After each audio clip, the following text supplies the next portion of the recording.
La loi ACTPE, Artisanat, Commerce et Très Petites Entreprises, ou loi Pinel, poursuit l'objectif, dans son volet consacré aux baux commerciaux, de protéger et promouvoir les petits commerces et le commerce de proximité.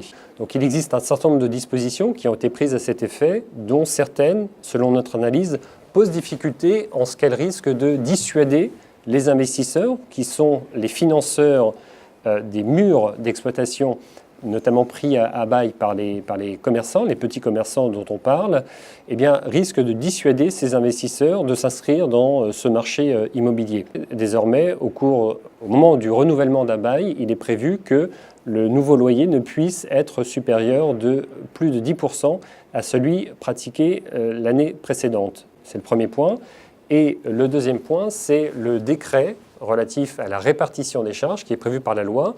Ce décret devra définir les charges qui ne seront plus refacturables, plus récupérables auprès des preneurs.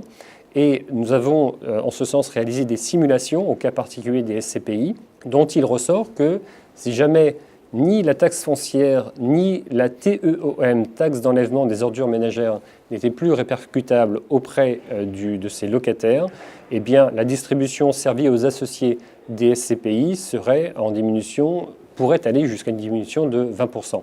Or, je rappelle que les associés des SCPI sont des petits porteurs qui, bien souvent, n'ont pas les moyens d'investir dans l'immobilier en direct et pour lesquels donc, ça représenterait un manque à gagner assez considérable.